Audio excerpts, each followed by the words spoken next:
Survey statistics.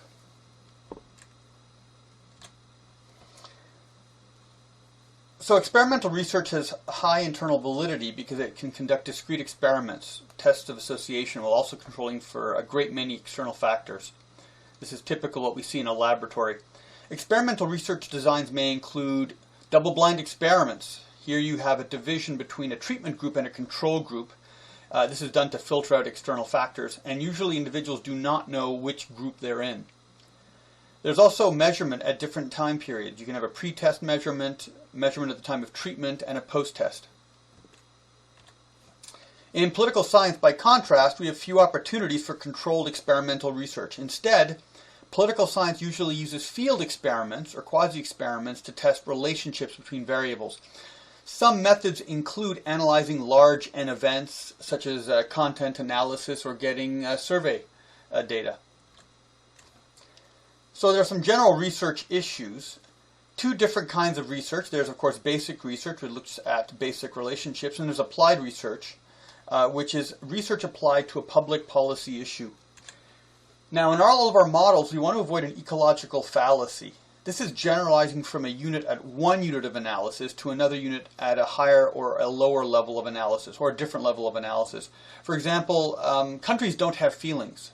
So applying models of individual decision-making to the behavior of states is an ecological fallacy. Now, there are issues in operationalization. We begin with a concept. Now, we can use typology, such as ideal types, but a lot of the concepts we're trying to measure in political science are amorphous. They're like legitimacy. There's no direct measure for legitimacy. We have to approach it tangentially.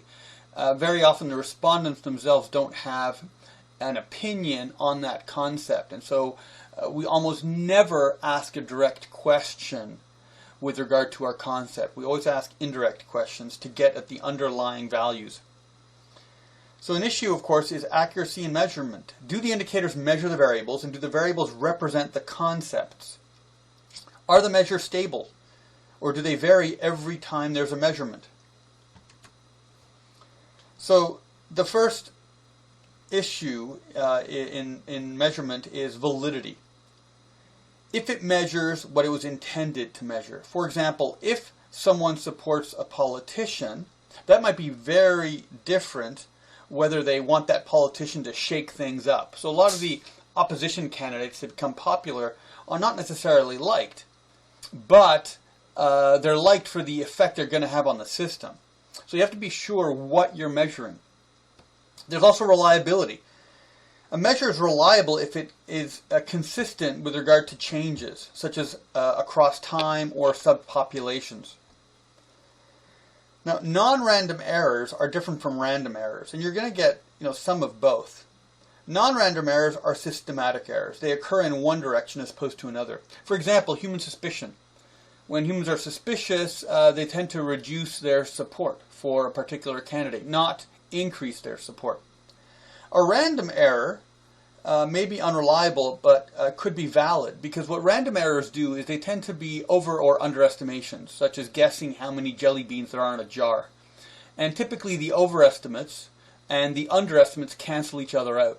So random errors produce, in the end, a variance that's not the same as the actual distribution of values around the mean, but they give you a good mean. Non-random errors, on the other hand, are directional distortions. So survey research, like any research, is dependent on good research design. Feasibility is also therefore a major concern because surveys are, of course, very expensive. Resources are limited, which is why survey research relies so heavily on inferential statistics to generalize from a sample. Typically a very small sample of just a few thousand people in order to generalize into the millions. Political scientists consequently have weaker significance in their statistical tests, or rather weaker requirements for significance than the controlled conditions of, say, psychology or chemistry. So survey research may be conducted to understand the dispositions of a population. This is a typical application in political science. This is done by surveying a sample of the population. Inferential statistics are then used to infer the probability that these conclusions would hold for the population at large. Surveys usually ask questions designed to measure underlying concepts. Surveys may begin with a non-representative but inexpensive pilot study, such as asking questions of a small focus group. Now, non-probability sampling plays a role here. Of course, there's a major risk of bias, and it can be used for a number of different functions. One, explanatory research. This would be non-generalizable, such as to discover trends that could later be tested. Two, samples that are extremely small. This is very cost effective, but it could risk being non-representative.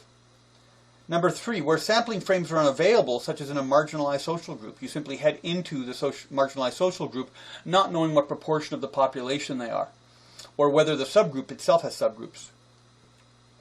Four, if cases will refuse to participate. Very often interacting with a surveyor could lead to social stigma. Number five, accidental sampling, or samples of convenience. You've met someone and you're interviewing them. It's also called man-on-the-street polling. Number six, purposive sampling. Here you are making a judgment as to what sample you're going to go after. Very often these are typical or average cases or extreme cases to get an idea of what the outer values are or the average value. And seven, snowball or network sampling. You meet someone, you get them to give you references to then go meet others. This, however, is actually no longer permitted by the Tri-Council standards. The problem here is sometimes the people that are providing access to the network are marginalized or vulnerable, and they are exploitable. There's a case of individuals that were in a terminal disease state, and they were asked for their network. And, of course, these individuals are vulnerable.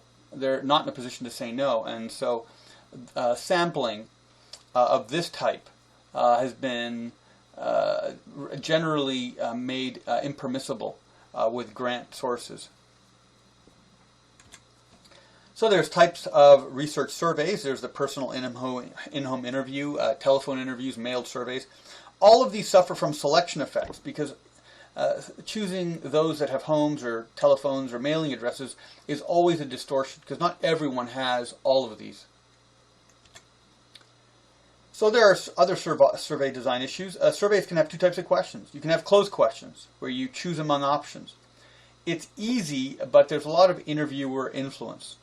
So on a scale of 0 being bad to 100 being great, how would you rate the performance of the current government? And just as I mentioned here, this type of thermometer scale is one that you should use for many of your survey questions.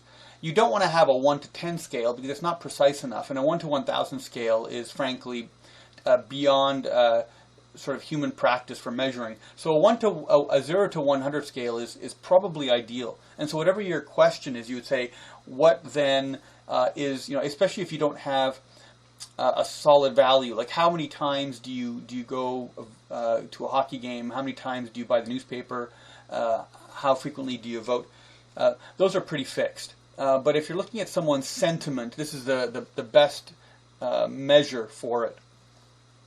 A second type of question is the open question. There's no categorical prompting. The problem is data entry is very difficult and you end up with a lot of different answers. It does allow for data richness.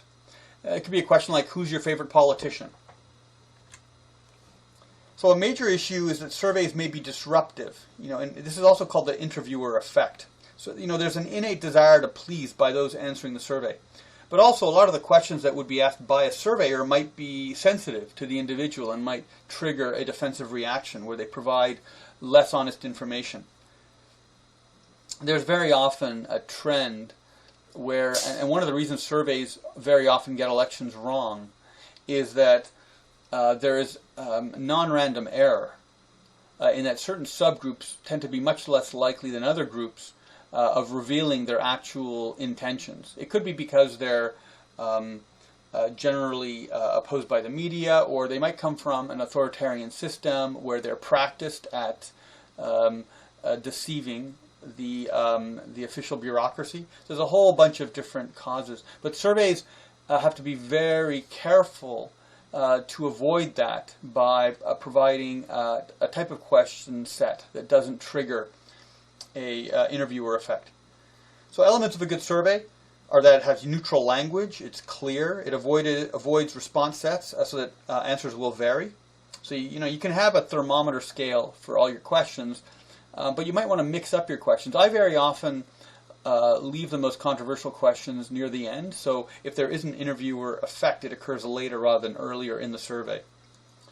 You want to keep categories exhaustive and mutually exclusive. That's for clarity purposes. You want to seek the highest level of measurement possible in detail. Yeah, you want to think about question order. And you want to minimize defensive reactions. So let's get into the logic of inferential statistics. Well, the population parameter is the technical term for the whole population that a sample is intended to represent. So the population parameter is knowable, which is what a census is, but it's expensive. You basically have to interview the entire population. Sampling usually begins with a sampling frame, which is a list of the population, such as through a census or a list of driver's licenses or a list of addresses in a phone book. Individuals must be selected randomly if the sample is to be representative of the population. Random selection must be done so that, one, that individual characteristics are not the basis for selection in the sample. So each individual must be treated equivalently. There must be no distortion caused by, say, gender, or caused by age or income. These will introduce distortions, and your survey will no longer have randomly selected cases, and you will have problems making an inference from the sample to the population. You get huge errors, and you're going to fail to make the prediction.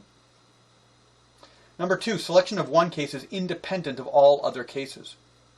So the fact that you picked one case shouldn't affect the fact you picked other cases. If you were to pick one case, and that ties you down geographically or opens up a network to other cases, then you have a problem because it's not random. Number three, each case has an equal chance of being selected, 1 over n. This is really a different conceptualization of number two. Now, probability theory is used to estimate how good a sample is as a representative of the population. Sample statistics distribute themselves around the population parameter in a normal bell-shaped distribution. The sampling distribution is established mathematically by looking at the distribution of all possible arithmetic means of a sample, all the averages. The probability of obtaining a sample mean close to the population parameter is higher than the probability of obtaining sample means that diverge greatly from the parameter. So this is the key part of the math. The difference between the sample statistic and the population parameter is referred to as the sampling error. The sampling error is reduced as the sample size increases. And of course, I've advised of you of this before. A common solution to improving inferential statistic results is to get more cases, right? Increase the sample size. Factors that affect sampling error are, 1, homogeneity. This refers to how similar a population is with respect to the variable of interest. Surveys of homogeneous groups require a smaller sample size. Heterogeneity refers to how dissimilar a population is with respect to the variable of interest. Surveys of heterogeneous groups require a larger sample size. So if you're looking at a group that pretty much is the same with regard to the values of interest, then you need a smaller sample size. But as you get more heterogeneity in that group that has an effect on the responses, you're going to need a disproportionately larger number of cases.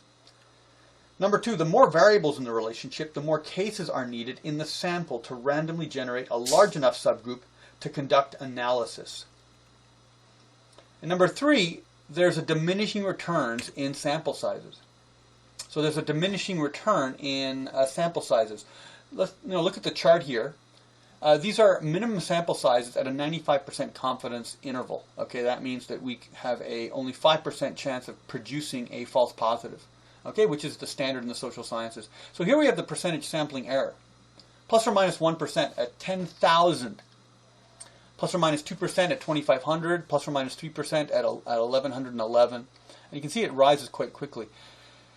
You have to interview enormous numbers of people to reduce that percentage sampling error. And you've had recent elections where the distribution of votes is less than 1% difference between candidates. And it's simply because the survey companies didn't have the financing necessary to interview the number of people required to get the actual population parameter. Right? So it's an arms race. There's a resource scarcity among the political parties that have to spend in many different jurisdictions for many different candidates, and they have to be strategic about how they spend the money. And a lot of what they do are estimates. And they interview fewer people than they can because they just they haven't raised enough money for the process. So substantially increasing sample size does not improve inferential accuracy much. For example, a random sample of 2,500 for Canada or Montreal as a whole would have the same degree of sampling error. So it almost doesn't matter what the population size is. It's incredible. So number 4, the method of probability sampling has a major impact. So a simple random sampling procedure could be a lottery system. You assign numbers to large numbers of people, and you use a lottery system to select the individuals randomly. You could have a systematic selection where you select individuals on an interval, one individual every 1,000 persons, for example, or you select every 20th case. And you could have a random start, which tells you where to start for the random sample in a list of names. It's less accurate and less random than a simple random sampling because of the number of non-random ways a list can be made. You might have, in a phone book, a distribution of names that makes it not random. You can also have stratified samples. This relies on mutually exclusive subgroups called strata, which are then randomly sampled within each group. And then the subgroups are recombined. Now the advantage of this is that it increases homogeneity and reduces sampling errors resulting from heterogeneity by focusing on the subgroups in the population. But it has to be done with care. You have to know about the population and how to break it into the strata to keep it random. A disproportionate stratified sampling involves distribution and sampling so that the smaller population provinces or strata get more respondents. So you would apply this if you're doing a national survey in Canada and you wanted to be accurate about Prince Edward Island as well as Ontario. So you would get more respondents from Prince Edward Island, and then you'd have weights to rebalance the sample for Canada as a whole. There are also cluster samples. This is less precise and requires larger sample sizes. Here you divide the population into subgroups or clusters, and then you select randomly between the clusters. It does mean that you're going to have a lot of clusters. This is usually done geographically. It reduces costs, but sampling error occurs at every step, so it requires an increased sample size. So if you're going to do surveys of individuals in rural Manitoba, rather than have one individual interview a handful of people in every single town, you might just select 10 of the possible 100 towns. So overall, therefore, the ideal sample is representative. It's obtained by probability sampling and is as small as precision requires because of the constant problem of resource scarcity. So, statistical significance. Statistical significance examines the question, what is the probability that the relationship we found occurred by chance in the sample and is therefore also not representative of the population parameter? We use two-tailed tests unless we know the direction of the relationship, whether that's a positive or a negative relationship. Usually we just stick with a two-tailed test, which is what we're going to do here. So there's two types of errors. There's a type 1 error and a type 2 error. Let's go take a look at it on a chart. A type 1 error occurs when in reality there's no relationship, but the researcher concludes that there is a relationship. Now, this is not simply an error. It's very often a researcher's decision to make conservative or liberal estimates about a critical relationship, a relationship that matters, and therefore they're prone to making these errors. And sometimes these errors have a logic to them. You could have a situation where in reality there's no relationship. For example, someone is not guilty. But because the goal is to completely minimize the chance that someone has stolen, say, nuclear weapons secrets and left, the bias could be to find a relationship. In other words, there might be a set of legal requirements that makes it difficult for someone, even if they are innocent, that once they're suspected of having committed that kind of act, they're going to be found guilty. Right? So these are sort of directional. A type 2 error is when in reality there is a relationship, such as there is, an individual that's committed a crime, but because of the principle that of reasonable doubt when you're convicting someone, and that you don't want to accidentally put someone who's innocent into jail, you're going to create a system where you have a lot of type 2 errors, where guilty individuals are not incarcerated, in order so that the system also doesn't accidentally put innocent people into jail. So you can imagine systems, research systems, in which you have that kind of bias because you're trying to capture a critical effect, and so you're going to privilege one category of values over another.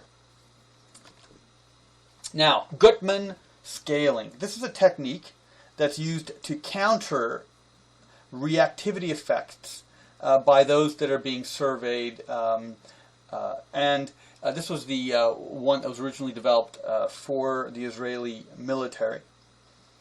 Now, it does assume that preferences are transitive and hierarchically ordinal. In other words, people are going to answer consistently. No one's going to say, I really hate Canada, but I love snow. It doesn't seem like a very consistent set of answers. So this Guttman scale doesn't require any ordering of the questions. It does require that questions be given a threshold so that the answers are positive versus negative. So if you have a thermometer scale of, what do you think of this particular politician, 0 to 100, normally the cutoff would be, say, 51 to 100 is you like the politician, and 0 to 50 is you don't like the politician. So the questions do have to be converted into binary outputs of yes or no. And this can be sometimes problematic, but we need to do it to set the thresholds. So here we have an example. Here you have a question, 6 of them, and each question has an agree or disagree response to it. And they're hierarchical, roughly. But you don't have to set them as hierarchical. It'll be done automatically by the process. So here you have 1, given a choice, I would like to see college students kept out of my community. 2, it is okay for college students to visit my community. 3, if a college student wanted to live in my community, that would be okay with me. 4, I would not want to see a college student living in my neighborhood. 5, I would have no objection to someone in my family bringing home a college student as a guest for dinner. And 6, I would be displeased if someone in my family were to marry a college student. So these are then applied to this chart. And this chart, it's got a lot of moving parts to it, but let's take a look at it. First of all, we have 6 items on the top row on the left side. Item 1, 2, 3, 4, 5, and 6. These are the 6 questions that were asked. The columns under each of the items indicate a plus or minus, and the plus is for the positive answer, and a minus is for a negative answer. Each of the rows, like you have the first row, which is all pluses, the number of individuals who answered positively to every single question are then counted up under the column N, which is to the right of item 6. So you'll see on the very first row, 10 individuals responded with this combination of positive to all 6. You can then see the next row down, you have a minus, and then 5 pluses, and 20 individuals answered in that pattern. And then so on. 30 individuals responded on the next pattern, and then we get into more complex combinations. On the marginals, which now the marginals we have underneath the columns. So item 1 has a marginal at the bottom of the column of 45, and then 55 and 95. These are the number of individuals that responded positively in each of the columns. So item 1 has 3 groups, a plus that had 10 individuals, a plus that had 30, and a plus that had 5. Those are the N values that are to the right of item 6. Those are added up to equal 45. And we can see that the next column, item 2, has got 55, then 95, 145, 150, and 160. And so here you do have to order the items by increasing marginals from lowest to highest. Okay, so the questions don't have to be pre-ordered by you, but the system here is going to order them as a consequence. Okay, so that's the basic mechanic, the basic distributions, and you can see that you're going to have at the bottom of column N the totals. It's 160 individuals. Now, when we get to the error component, which is the column to the right of N, we basically we indicate it with an E, and here the value that we put there is 1 point for every change to be made in order that the answers be consistent. So if you look at the third to bottom row of item 1 to 6, you're going to have a plus from left to right. You're going to have a plus, minus, plus, plus, plus, plus. Now the minimum number of changes we can make to make this row consistent is either turn the plus at the extreme left into a minus, or turn the only minus in the row into a plus. So that's a 1 point, because that's a 1 point for one change, and so we insert 1 point in the error section, in the error column. Now we go to the second to last row. We've got plus, plus, plus, plus, minus, minus from left to right. So what's the minimum number of changes here? Well, we can change all 4 pluses to minuses. That's 4 changes. Or we can just change the 2 extreme right minuses into pluses. That's 2 points. So we indicate 2 points for that row under the error term, the error column. And for the last bottom row, which is from left to right, is minus, plus, minus, plus, plus, plus. There's one change to be made, and that's in item 3. At the bottom, we turn that minus into a plus, and now we have consistency, where the pluses are on the right and the minuses are on the left. And we insert 1 for that row under the error. We then multiply the n value for that row times the error value for that row. If it's a 0, of course, 0 errors, and you get no numbers, no value. But if for here we have 30 times 1 is 30 under the n times e column. Then we have 5 times 2 for 10, and then 20 times 1 for 20. Okay? And you can see that we have the scale scores on the other side, 7, 6, 5, 4, 3, 2, 1 for the, which indicates the number of positive answers plus 1. Okay, so what we want to do now is to go ahead and use these values in order to calculate the Guttman scale itself. All right, so this is the Guttman scale itself, the Guttman coefficient of reproducibility. So, first of all, we have to add up n times e. All right, so we had a total n times e of 30 plus 10 plus 20. We add them up, equals 60. I is the total response items or questions, which is 6. N is the total number of survey respondents, which we found to be 170. So CR is equal to 1 minus the sum of NE divided by I times N. So that's 30 plus 10 plus 20, which is 60, divided by 6 times 170, which is 1020, which is going to give us 0.06. So 1 minus 0.06 is equal to 0.94. And this tells us what proportion of all possible mistakes have been made. Now the response is acceptable if the coefficient of reproducibility that we calculated is greater than the critical value. The critical value is always set at 0.9. Our critical result, our Guttman coefficient of reproducibility, is 0.94. 0.94 exceeds 0.9, and therefore this survey did not have a major reactivity effect. Now, for your assignment, for your survey, you're going to have to do a Guttman scale. Now, the way that you're going to do it is you're going to have everyone in the class respond to your survey, and you're going to use those responses to calculate your Guttman scale. So this is a sort of a pre-calculation. Even before you go out and you do your major survey, you're going to do a Guttman scale. You're not going to do a Guttman scale after. It's just to get the experience of doing a Guttman scale at all, and we're going to do it in class. So let's take a look now at the logic behind the inferential statistic for a population survey. So you're going to recognize aspects of this when you watch television or listen to the radio or read a newspaper where they report the parameters, not the parameters rather, but the indicators of the value of the survey.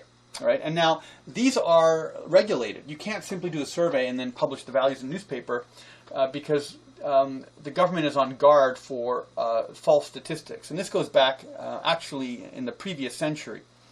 It's nothing new, people basically manipulating statistics. So you have to follow good practices of reporting when you're conducting a survey.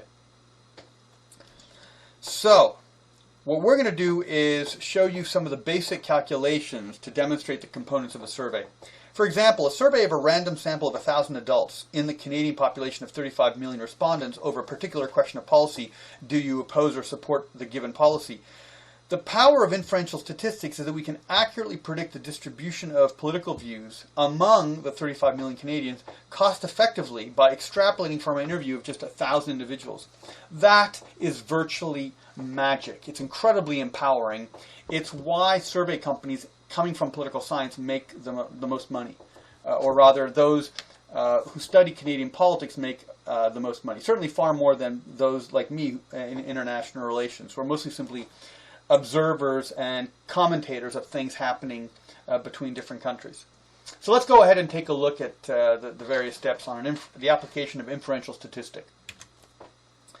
So step one is to calculate the proportion of a yes versus no response to a particular question, which of course is unknowable beforehand, right? We're making sort of assumptions about what a sample would look like.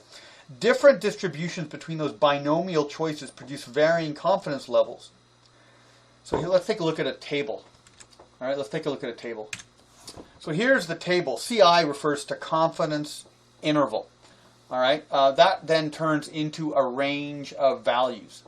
And what we have here is percentages for a given answer. 5% support a policy, which then means 95% are opposed to the policy, right? And this is only a binomial application.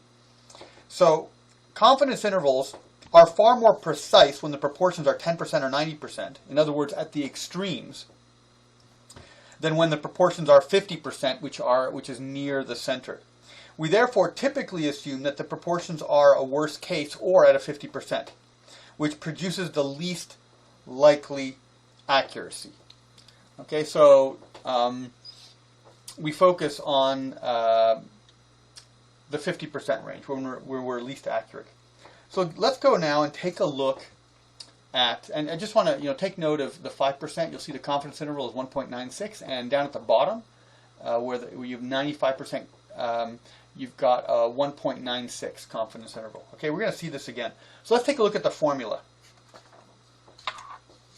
The formula is the proportion times 1 minus the proportion. So if a survey has an estimated 50% proportion between two choices, then the calculation is 0.5 times 1 minus 0.5, which is 0.5 times 0.5, which is 0.25. Step 2 and 3 is to divide the result by the sample size, which in this case is 1,000 respondents. We've interviewed 1,000 people. So it would be 0.25 divided by 1,000. And step 3 is to square root the result. So it would be the square root, or in this case represented as the exponent of 1 over 2. 1 is the power, so the value stays the same. And 2, which is the denominator in the exponent, is the square root. Step 4 is to multiply the result by a z-score selected by the researcher. Now the z-score will capture the frequency with which a given discovered relationship is the result of chance. And in the social sciences and survey research, the standard significance is 5%, or the probability of less than 0.05. This equates to a z-score equivalent of 95% and a z-score value of 1.96. Remember the 1.96? It subsumes a 5% and a 95%. So let's go look at a table. All right, so we can try to find it manually. Okay, so the z-score represents a two-tailed distribution, meaning it refers to the area under the normal curve in both the left and right directions. When we say we're seeking a value in which there's a 5% or less probability that we are looking at a relationship that is a result of coincidence, this probability must represent both a very low values on the left side and very high values on the right side of a bell curve. You guys remember the bell curves. Now, because the z-score represents two value extremes, we must subdivide it into those two extremes. We must therefore divide our 5% value into its two subcomponents of 2.5% on the left and 2.5% on the right. 2 times 2.5% is 5%, so it totals 5%. Now, we want a probability of a false positive in one direction only. So, we must then subtract that value, 2.5%, from a value of 100%, leaving us with a standard social science value of 97.5%. Since 97.5% plus 2.5%, which is half of 5%, is equal to a total of 100%. Now, in decimal notation, 97.5% is the equivalent of 0.975. So what we're going to do is go to this table and seek out the value of 0.975, which on this table happens to be 0.9750. All right, and we're going to do that by building it using the hundredths digits at the top row, represented as columns, and the left side tenths digits. So you'll see here at the center, we've got, let me get a screen pointer options, a pen. So here we have 1.9 on the left side, and we have a 0.06 in the hundredth digits on the top, and the intersection here is 0.9750. So that gives us the 1.96 that we're then going to use in our subsequent calculations. All right, here again, you've got the same tables. You've got a negative z-scores here. We've got 0.06 up here. We've got 1.96 here. And it intersects here at 0.975. So you're going to see this in various different tables and applications. Now, the survey results typically report that the results are good 19 times out of 20. And when they're doing this, they're referring to this fact about the z-score producing a correct sample of the true population 95% of the time. So what we just calculated is what brings up that 19 times out of 20. So the resulting calculation is going to be 1.96, which is 19 times out of 20, times the square root of the values that we already saw before, which is 0.5 times 1 minus 0.5, which you already calculated, divided by 1,000, which is the number of individuals that were interviewed. And that gives us a confidence interval of 0.03. So, the survey results show this confidence interval as the results are accurate to within plus or minus 3 percentage points. So again, you're going to hear this reported in the newspaper as a survey was done of 1,000 individuals, and the results are good 19 times out of 20 with a confidence interval of plus or minus 3 percentage points.